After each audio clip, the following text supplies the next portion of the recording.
welcome to the training today. My name is Dan, and I'm very happy to welcome.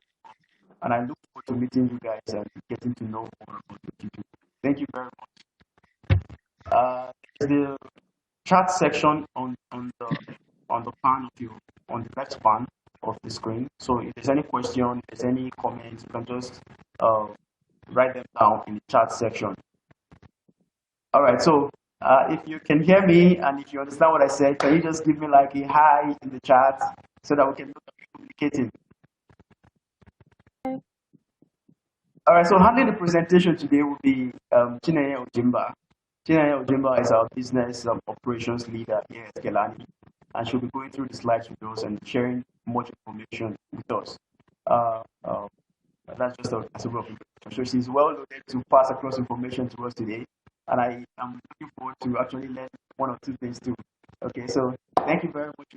So I'll leave the stage to her now so she can proceed. Okay, hello everyone. I hope you can all hear me. My name is Chineye Ojimba, and I'm a business and operations lead in Kelani Engineering Services. So I have a BSc in economics and a master's in international innovation and entrepreneurship. So why this meeting, or why did we organize this meeting? This training rather is like an initiative of Kelani Engineering in its consulting subsidiary. So we have been in business for over 17 years, and our main business is to provide manufacturing solutions for people, for firms, for factories, for companies. Usually we do this through providing machinery, engineers, installation, maintenance, and now we want to go into providing business help to those customers. Because I mean, we've been here for 17 years, and the main reason why we see this as a thing is as a problem is because I don't have to tell you guys that a lot of manufacturing firms in Nigeria, they don't last. Like you start someone has some money, he goes and builds one big factory or something, and then come in a few years and the factory has closed up. There is a lot of factories where I live that they were there when I was small and they're no more there again. So it's a thing, and it's mainly because of lack of expertise. So these people don't know what to do, and then they employ operators or engineers, or just get advice from people that don't, that in quote know what to do, but then those people now misuse or mismanage their factories.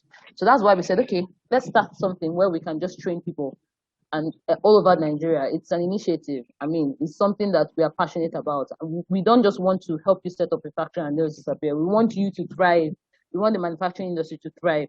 And now, because of you see what's happening in Nigeria, like the last year, what happened with crude oil and everything. The government is refocusing on these industries now that they abandoned. And so it's an opportunity like never before to, come in and see how much you can get from these industries. So, okay, so welcome everybody. Welcome, Dr. Mrs. Zeti. Welcome. So, yes, let's get right to it. We have limited time. Okay, so let me share the screen.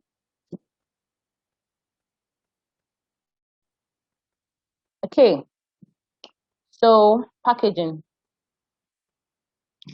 as a product differentiator, right? So I have given a small introduction about why this is necessary. This is just it's a small part of manufacturing and production and everything.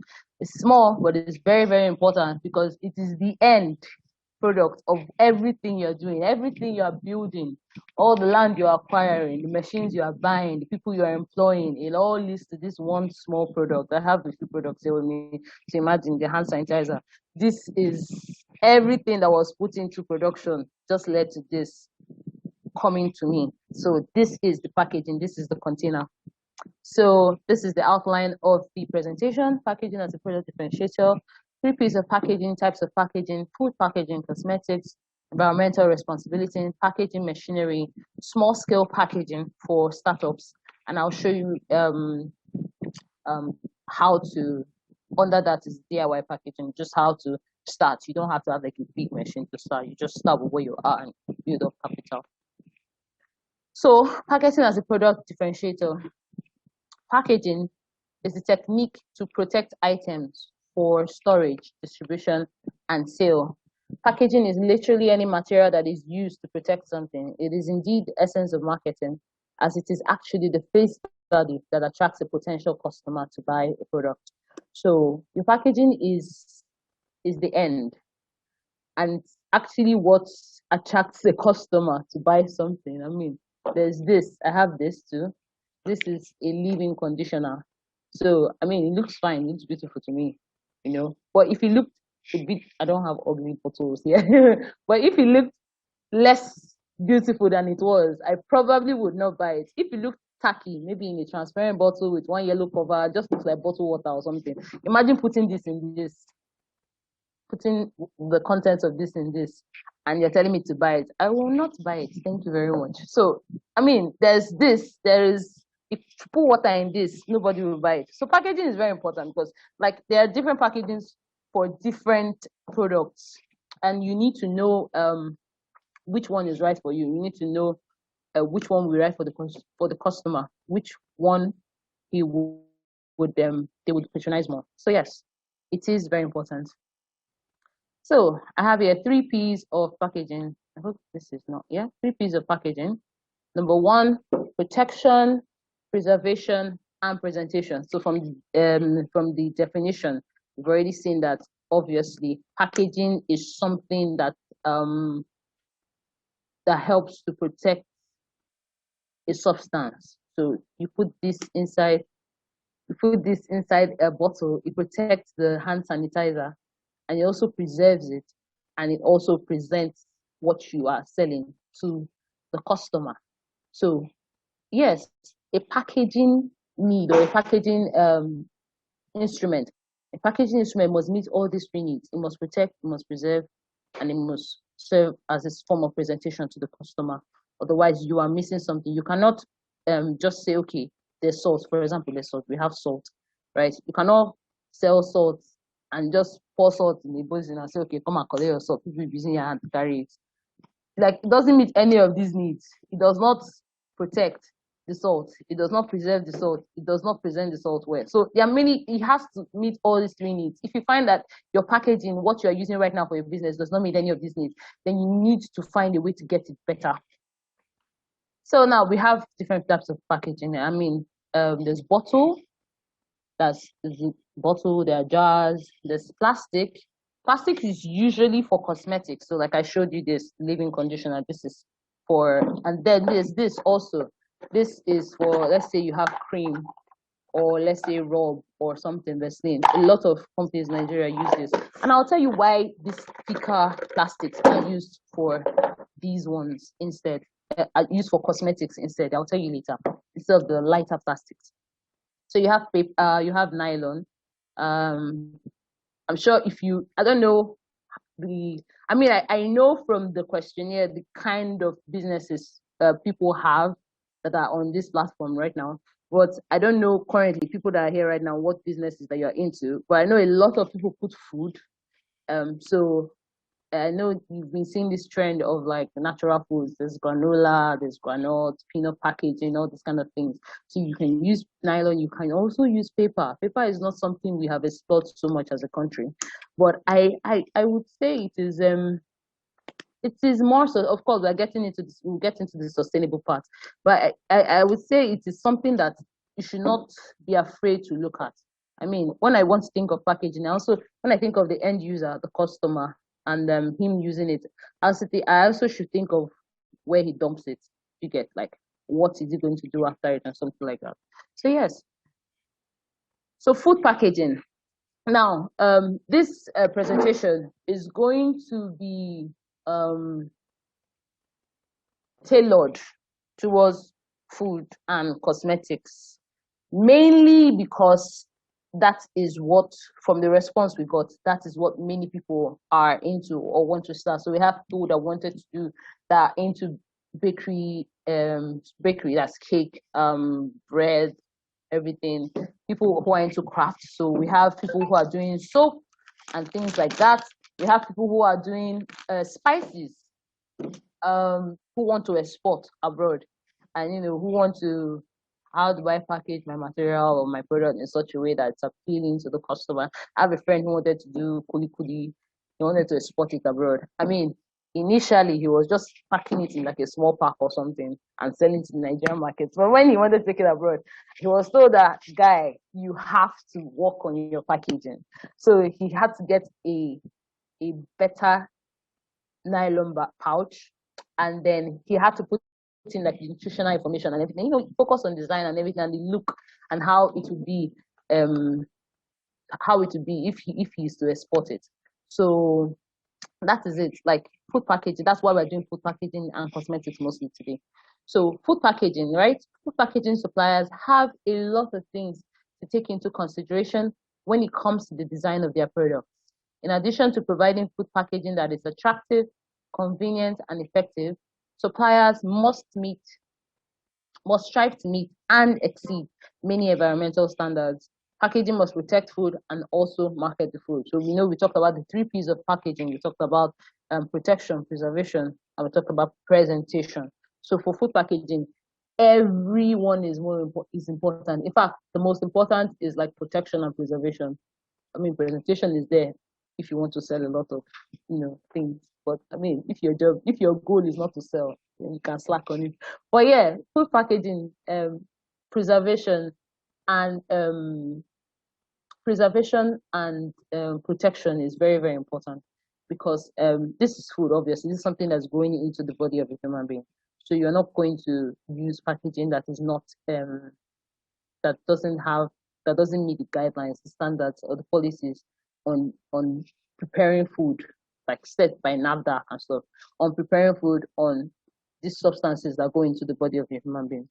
So you are going to use packaging that is not that does not, for example, if you're even using paper, you're going to make sure that the kind of food you're putting is not something that will get wet, right? It's dry substance. So you're taking into consideration everything. Like if you're doing food that is maybe oily or has liquid, that's why they use plastic containers instead, because you can't put it in a paper pack. Although if you're going to put it in a paper pack, maybe you have one that's well padded so that it doesn't leak out, right? And you put it in, and then you make sure that what you're putting it in is clean. So the products, the packaging that you're using is supposed to have been manufactured under like extreme clean and neat conditions. Like people, like if it's possible for you to, I mean, if you buy your packaging yourself, or if you prepare it yourself, you should monitor that, oh, this is clean. You use hand gloves and then you package it and make sure that this is okay. But if you're buying it, if it's possible for you to visit the factory of where the thing is being produced, I mean, it's not bad, so that you can see. And even if you can't see, when the thing comes in, you can do like some extra cleaning or something to make sure that whatever it is, there is no substance here that can be harmful to the person that eats the food when you have packaged it. Right? So there's cosmetics. So I mentioned a few.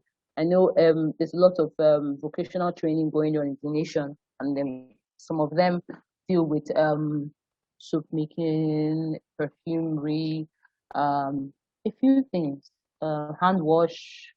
I mentioned here liquid fabric wash, that's detergent, liquid one, powdered one, cosmetics, lotion, cleaning product, etc. Manufacturers must make sure that that packaging used cannot affect the ingredients contained inside, right? So to maximize the shelf life of products and prevent consumers from using expired or ineffective goods, the packaging must protect the cosmetic from external factors such as light and exposure to oxygen. It must also clearly show expiration date. So I said I was going to tell you why many people use this thick plastic for cosmetics and for like all these cleaning agents, because they are made by chemical formations, right? So if you use them, if you put them on a light bottle like this, right, they might be exposed. Not they might be, they will be exposed to environmental harsh condition. So like there is sunlight and UV rays. There's also like, I mean, putting it in a place where it's like really extremely cold. I mean, it's exposed easily to external factors when it's in that container than when it is in here. This is a form of protection. So I thought about protecting the product inside. So when you're doing cosmetics, you must use tubes and products that will protect it from the outside, from exposure, from light, from oxygen, right?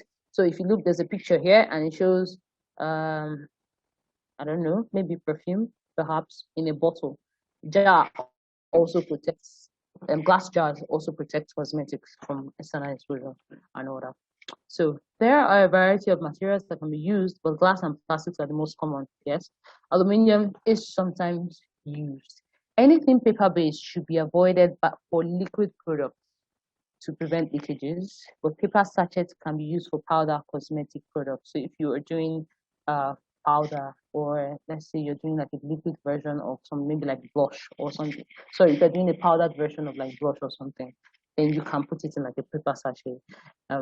Yeah, if you would want to do that. So environmental responsibility. So talking about sustainable packaging. Now, I don't know if you've noticed as a consumer and as a manufacturer, new generation customers now. I'm not talking about like then, talking about now. People, the generation, let's say millennials or Gen Z or whatever, we are now showing more interest in eco packaging that save raw materials, avoid food waste, and enhance recyclability. So we're talking about like the minimalist life is now becoming more accepted than like all the tickets or the will I say now, excessiveness that goes with packaging from before. So um now you see that in sustainable packaging, it's before it was excusable in the Nigerian among the Nigerian consumers to maybe sell I don't know why kulikuli keeps coming to my head, but I'm going to say maybe sell kulikuli without putting nutritional content, or maybe sell granite, or sell popcorn, or sell some of these things without putting. You just go to market and you see I have a nylon here, and you see one of these nylons, right? And then they pack all sorts of things inside, and then they seal it, and then they sell it to you like that. I mean, it used to be acceptable before, but now it's not. Like even the plantain chips that you buy from the road, right? There's the nylon, right? And then there's a paper pack. And then even if it's something as simple as plantain, for even if they write something as simple as plantain, ginger, pepper, and onions, that is the ingredients. And they might go as far as to tell you, okay, how many calories does this contain? What is inside? Saturated fat, total fat, this one, that kind of thing, right? So it is when you are preparing packaging for your business, we're not going to we're not mediocre, right? So we're not going to we're not going to look at maybe if I'm selling banana bread or something, and I'll just wrap it up in this nylon, and then I just sell banana bread. No, like, I mean, you could pass, for some people, they could just buy your bread, maybe family and friends. But if you want to go global, you have to take some things into consideration. You have to put in like information on nutrition, and then the ingredients and what it contains. If you don't know, then that's where you have to do like research. You have to go online, find out, okay, what is this and this? You measure per cup, because obviously I'm thinking you standardize your methods. You don't just put African mother's cook, just put salt to taste, just pack everything. If the thing is sweet, you serve it. If it's not, well, I'm thinking if you are serious about manufacturing or production, you standardize. It's okay, 1 teaspoon of this, 1 cup of this, that kind of thing. So when you standardize, for each cup, for each teaspoon, you are saying, okay, how much carbohydrate is in this, how much protein is in this, how much fat is in this, and then you can go to the lab. Of course, you can go to the lab and measure it, and then they give you everything that you need, and then you bring it out and show nutritional content. Especially because a lot of people now are concerned about weight, concerned about healthy living. There's a lot of diseases everywhere. So to curb some of these diseases, people have started watching what they eat. So yes, you have to, if you want to sell to those people, you have to invest in that. And then recyclable packaging and recycle scheme. My God, I had a jar here. I don't know where the jar is anymore. But I had the jar here. It was a jar of mini me. I don't know how many of you have seen that mini me, the big one, the chin chin that we like. That they have this big jar with like red cover. Mm? So I think it's about 1,000. I think I bought my 1,100 or something. That's the big one. So they have that, but they also have the sachet that is around that price. The same, I think they are the same grammage, both of them, right? So it was weird for me because I saw the sachet first, and I went to another store and I saw the jar and I was like, oh, they have two of those, and but I bought the jar, and I will tell you, since I bought that jar, I have not bought another jar of mini me. Like I bought the jar, I finished it. Well, and some people, it's not just me. We finished it, and I now started buying the sachet. And when I buy the sachet, I open the jar and I pour in what's in the sachet into the jar and I cover it back and I throw away the sachet. To me, that is genius. Like that is like, I don't know if that was their intention. I would hope that it was, but that is like a company that is really invested, knowingly or unknowingly, invested in a recycle scheme. Do you understand?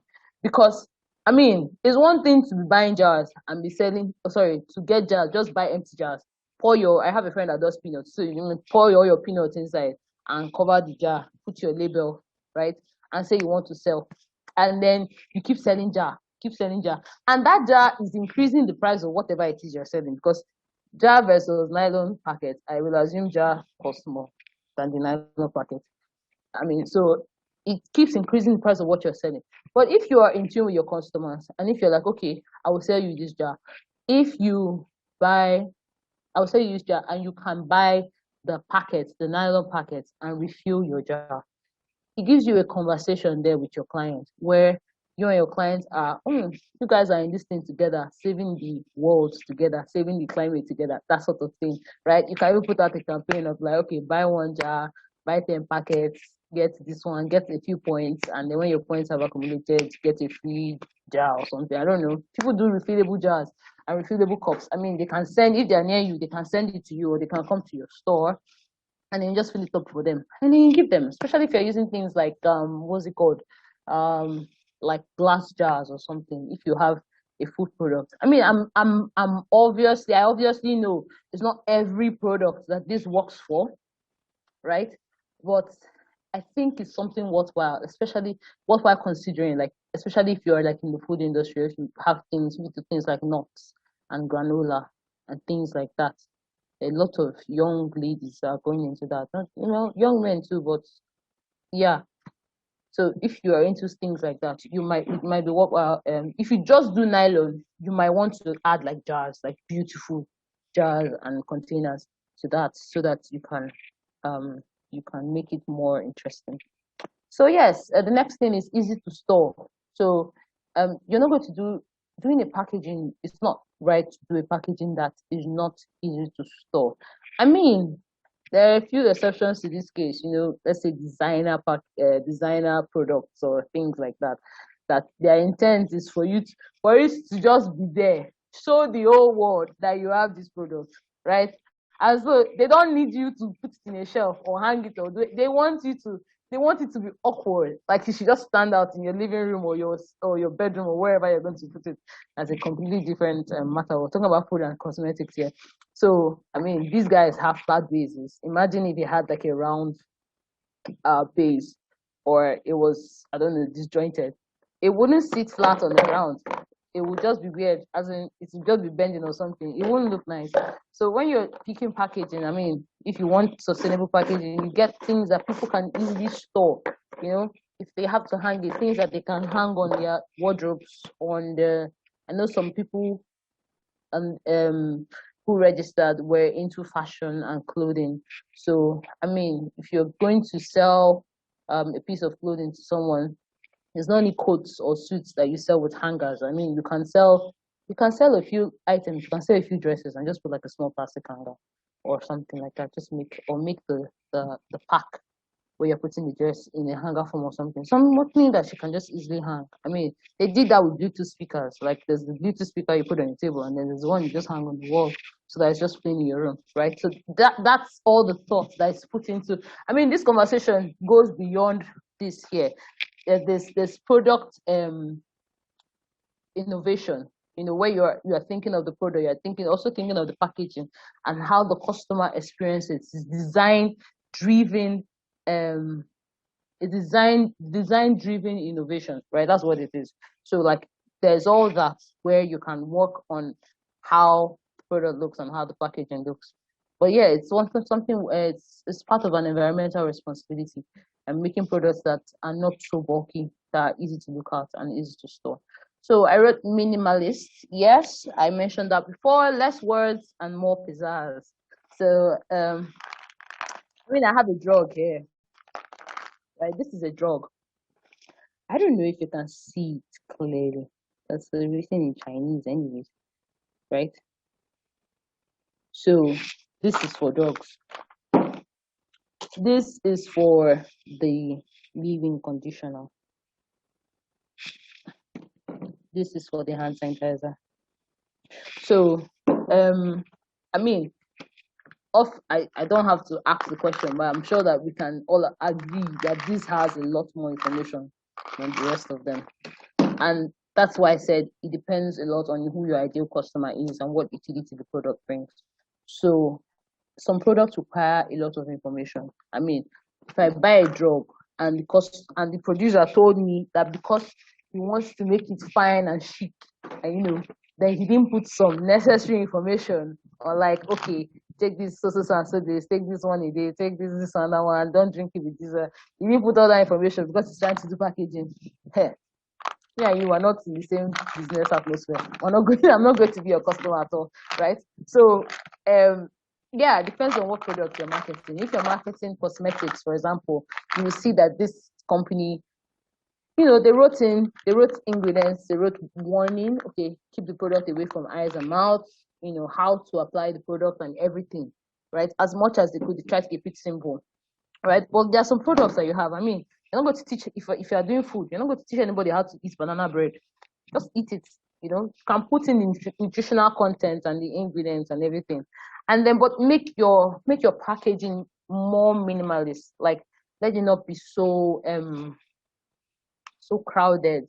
I mean, these days now, for myself, sure, but I think for a lot of other people, when there's a lot of information, it's like when you have a short attention span, you might just like, this is just so much stress. Like to eat this food is so much stress. I rather eat this one that's simpler, that tells me this is what you're eating, this, and that's all.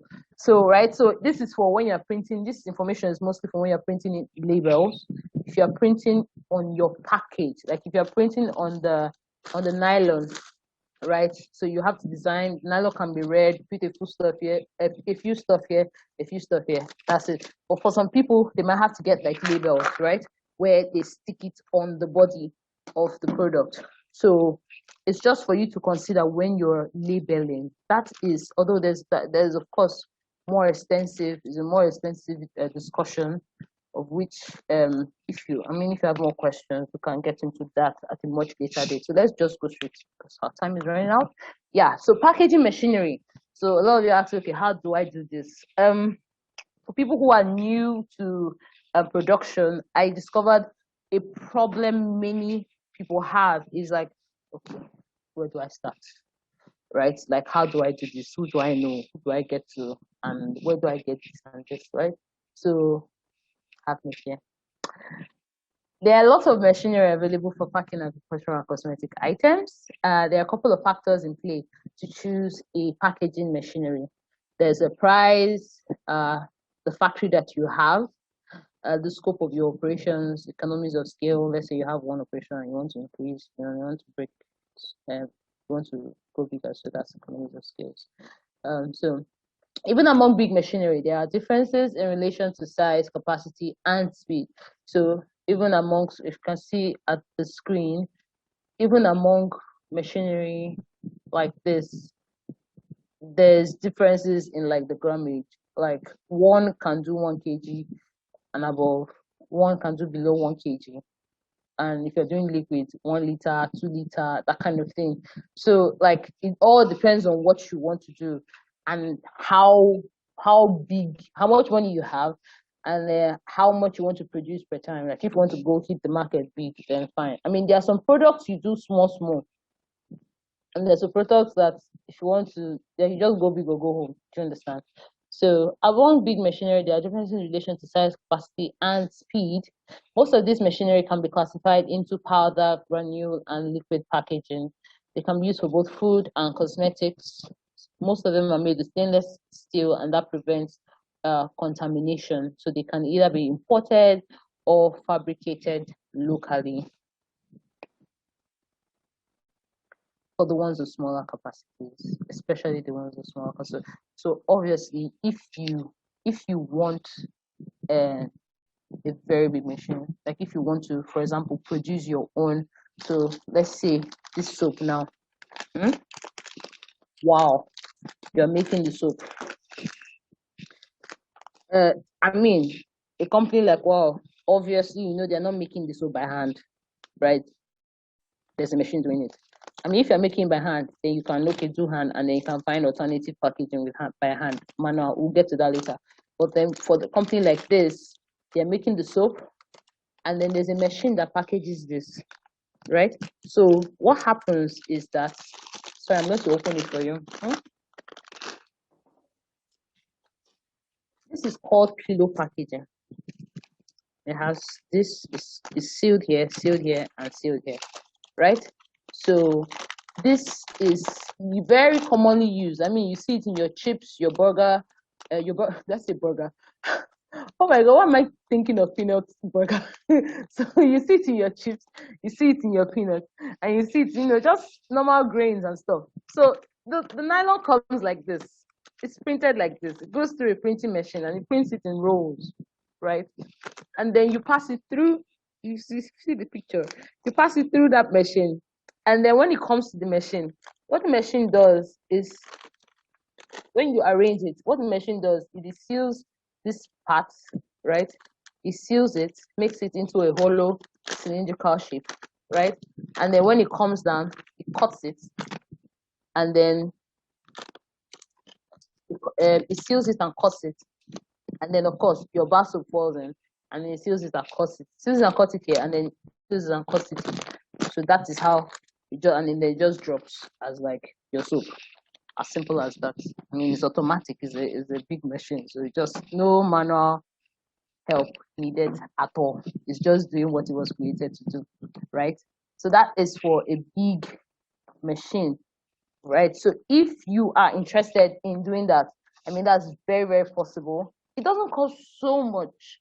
I mean, I wouldn't say it costs so much, as considering what you want to do. If you have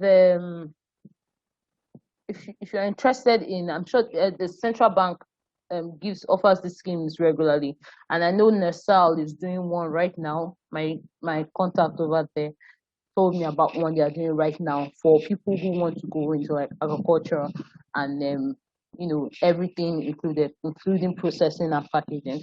So if you need any sort of loan, they are able to give you. I mean, you can get machines for like, I mean, 1 to 3 million, also not so expensive. But considering what you want to do and considering how many you are making, so if you make like 100,000 soaps a day, I mean, and you did it with one machine, then it's worth it. So you sell it and then you make your money. Just comes and goes, right?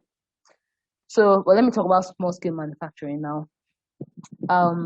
There are people in this industry who just specialize in doing pouches and bags and empty containers. So this is one of them. This is an empty container, right? You can buy this from a manufacturer.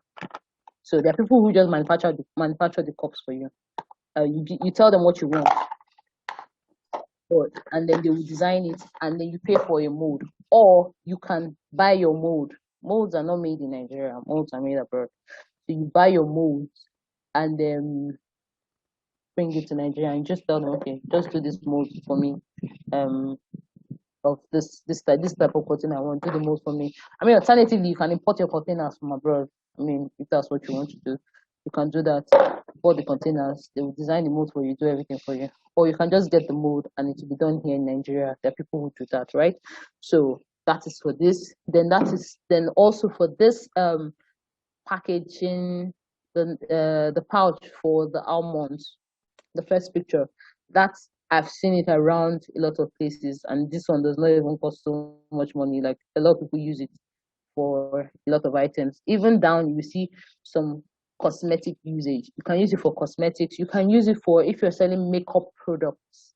So like brushes, pencils, this, that. You just put a couple of them inside the bag, seal it, and then either the bag was made with your logo and design, or you put a label on it. So there are companies that can design it according to whatever you want, whatever color, whatever design, they just do it for you here in Nigeria. So please do not think that this is so perfect. We have that in Nigeria already, so you can do that.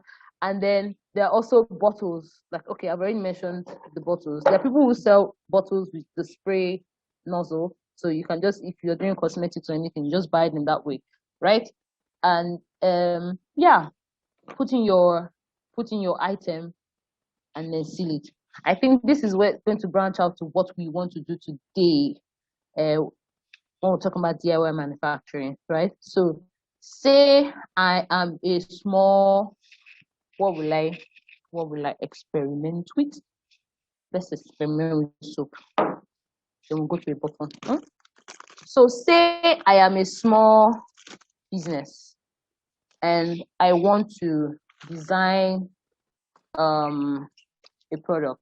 I want to do something like soap or cake or food or something of the sort, right? So I can get something like this, a film. I mean, one thing you should know in packaging, there's like primary, secondary, and tertiary packaging, right? So the primary one is like the initial. So you know how you have the initial. There are some products, not every product that goes through primary, secondary stage. So there are some products that have two packaging. So they are inside.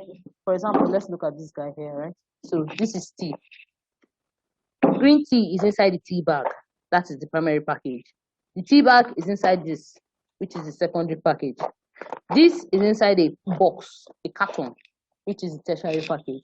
So sometimes products might not be able, like you might not be able to, it's not hygienic to package products just like that. You can just, I mean, some people package tea just like that, green tea just like that. But then these ones went ahead and made tea bags, right? So that's why they have like an inner, like the holy of holies, then the outer courts, and you know, that kind of thing. So, right? So that is for those kind of packaging. So let's assume I am a manufacturer, and I have a, what's it called? I'm doing soap business, right? And at the end, I'm going to put it inside a paper box like this, something like this, but no soap boxes, right? At the end. But I mean, I could either put the soap inside, or I could just, do a few serene per se, right? I could do like 6 of these soaps, 1, 2, 3, 4, 5, 6, and put inside one box. Maybe they have different colors, red, green, yellow, blue. I could put it inside one box. And then obviously you can't merge them all together. You would have to separate them. And you might want to use a nylon film like this to separate them. So this is where, I mean, we're talking about small scale manufacturing now. If you already have your box, you bought your box. There are people who can print this for you. Easy peasy. You just print it and into the design you want, and you just fold it and you have your box ready. But you need to do something like this. This is called, oh, I don't know if you can say it. Okay, so this is called an impulse sealer. Oh, sorry. Oh my goodness. This is called an impulse sealer. And so what an impulse sealer does, I'm not going to on this one today because this already has like a package. So what an impulse sealer does, I mean, you can pass this through the impulse sealer, and then you just, I mean, when it's on, you just press it, right? It seals and cuts. So when it seals and it cuts it for you, This particular one, why it's not on is because this particular one is faulty. So I just got this one just to show you guys what it looks like. So this particular one is not on. So when it seals here and it cuts. And so you can bring it out, right? So what do you do when you have a packaging that this is a big nylon, obviously. It's not a small one. You can get smaller ones in the market. I actually bought this in the market just as it is. Like it's very cheap, very, very cheap. So you can get smaller ones that look like this. And then once you seal it, it cuts, right? So it will make it small. Now, once you've done this, the next thing you will do is, with this is, I have with me here something called a hot gun. So a hot gun is, it just works with heat and it shrinks packaging together. So if you look at this, do you see this nylon? This is a nylon. This is it. This was done by a hot gun. So there's the drug, and then there's an extra seal. Like they wore it a sleeve, and then it was shrunk to the size. Right? I had done this earlier with my book. I probably will do it again. In fact, I will do it again. Just after I have done the soap, I'm going to do it again. And I'll show you guys how I did it. So I know someone told me he had a bookstore or something and he wanted to know how to package. So that's one way. Like, I mean, if you sell new books, fine. But if you sell refurbished books, or let's say secondhand books, not secondhand books, sorry. If you sell refurbished books or books that are not secondhand books, they're the same thing, almost the same thing. Yes, they're not so fine or don't look so new. You can package it that way to give it like a bit of, just a bit of serene. So your customers will know they are serious and you mean business. But this is just, you're not playing with this thing. So I'm going to do just a bit. I wish I had me a scissors. I do wish I had the scissors around me. But I'm just going to do it as it is, right? And then let's show you how this has shrunk this. So let me put it on. There are two buttons. There is high, off, low, high. Let's just go for high. So at a safe, reasonable distance. Let me see what's happening. Reasonable distance. Please wear gloves when you are doing this, especially if you're going to go high, because so that your hands will not burn. Let me this is going to shrink. So I'll be okay.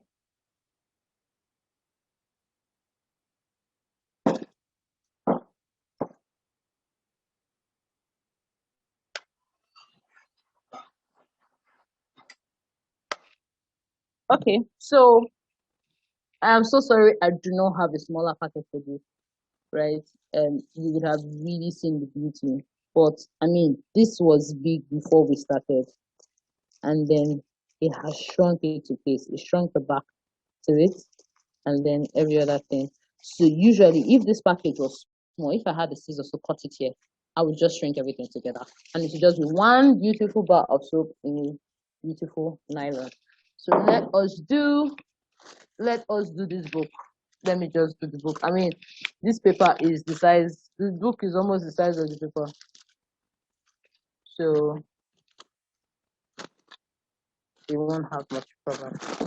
Now, if this has a seal, a sealant, right? That's the glue. If this didn't have a glue, I would use the impulse sealer and just pass it through and then seal it here, and then it comes off, right? But let's just use this. Since the impulse sealer is not working, and then we can use this. So let's just do it, right? So here's the book. I mean, you can sell your book like this. It's still fine. Nobody will judge you, to be honest. But I just want to show you using this book. I mean, if you sell a product that has a flat surface like this. Now this, my friends, was done by this hot gun. This was done. So it's very easy. Like, I'm not entirely sure. Well, it might have been done by a machine, but we have this, and it can do the exact same thing. So small scale manufacturing. So we can do this. We can make tea if you want to do, or you can make a product, biscuits or something, and you want to put in a paper, craft biscuits or craft cookies, put it in a paper box. You can actually seal it. Just get yourself a nylon film and use your hot gun, and voila. So at a reasonably safe distance, let us start. Okay? Constantly have to shake it so that it doesn't have to put it on the table so that it doesn't give you bubbles, right? So it lays flat.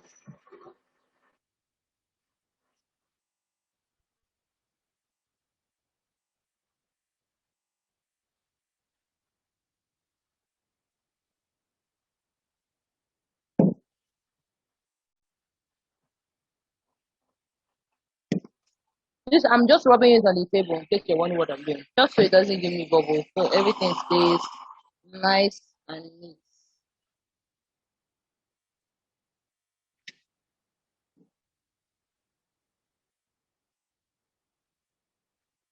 Okay. So this is the finished book. It is sealed, right? It is sealed. I'm sure with practice you can do. I don't manufacture for a living, right?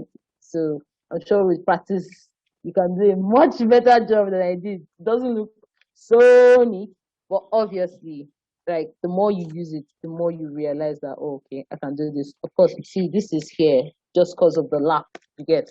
So if you use an impulse sealer, you have low lap. You don't have this, it's removed. So once you do it, it's going to be neat. Just remove this guy here, right? So this is packaging. I mean, something like this. You know these bags. I don't know if you guys know these craft bags. They are bigger versions, organza. So just imagine if you were doing like craft soap, let me like gifts. If you're going to do gift boxes, or let's say Valentine or something like that, and you make soap. Let's say little, maybe you can get molds that put soap in like a round love shapes and all that, right? And so you have the soap and you put it inside the nylon, you shrink it, and then you put it inside your bag. This is just, let's play with our imagination. But how cute is it going to be? Right? It can't fit. It's like the same height. And yeah. So how cute is it going to be if you have like small soap inside and then you give it as a present or you sell it, can sell one. I mean, I would buy it. I am telling you, I kid you not. If I have like five small soaps here, and then in a bag, and then maybe you just put a label, not like a small card, not the label inside. Just print all the small cards, small label cards, and then put it here. And it's like, okay, this is from Mira. I don't know, Mira soap or Mira Cosmetics. And it's like, okay, you can buy this for a loved one. I would buy it because it's so beautiful. That's beautiful packaging for you, right? So there's also something called shrink film tubes. Now, film tubes, this is something like a film tube, something like it, right? So they wore the, the they wore this on the medicine and then they shrunk it. You can also do that for if you have bottles like this and you just don't want to sell it like this and you want to put extra protection. Yes, they come in different shapes and sizes. Any manufacturer can do it for you. I'm running out of time. So you can put it on the bottle, just wear it on the bottle. You know when you buy some of these creams, you have that in there. Just wear it on the bottle and then you shrink it. That's exactly the hot gun. Just use the hot gun and just shrink it to the bottle, shrink the tube to the bottle, and you have your seal. And you have your seal. When you buy wine, some wines, the neck comes with like a red tube. So that tube was worn and shrunk to fit the bottle. So yes, I think that's all for my presentation. I've talked about Kelani Engineering, who we are. Just for people who are just coming in, I mean, we're a leading provider of equipment, consulting, and business services, and general solutions for manufacturers in the production, processing, and packaging industry. So we provide full-scale, all-round services ranging from research, purchase to installation and maintenance of equipment. We provide technical services, business services to people everywhere. I mean, so you can send an email to support@Kalani if you have any question or anything to ask concerning, let's say, packaging, or you need help for your business. Like I said, we are very passionate about this industry. It's not something, it's a family business. Let me mention, my father started it, so I'm here now. It's something that has been, even my mother too is there, like something that is that we're passionate about. It's not something that we take lightly. We want to see people who are into production get the best out of it. Like, you don't have to be in oil business or be in this or that. Or I know IT is coming and there's tech. Everybody's into fintech and tech and everything tech, that kind of thing. I mean, it's not a problem, but tech can be used in production. Technology is basically an advanced way of doing things. Simple. Doesn't mean like it's advanced. I mean, we have a website. That's not technology. So like, if you're into things like that and you have at your heart a place to want to produce, you can fuse both together. Do you understand? So yes, you can visit our website, canadianengineering.com. Please call the numbers below or rather on the screen if you have any questions. And thank you very much. Yes, I'll hand over to my colleague Daniel and he'll take it over from here. Thank you guys very much.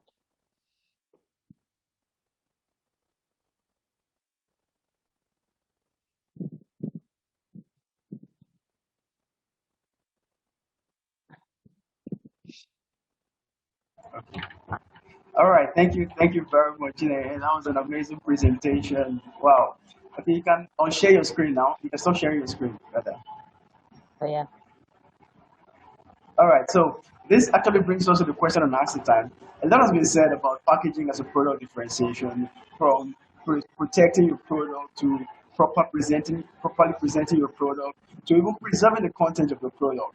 And a lot of things have been said. So if there are any questions, you can just signify. You can raise your hand or send it into the chat box. I can see you from there.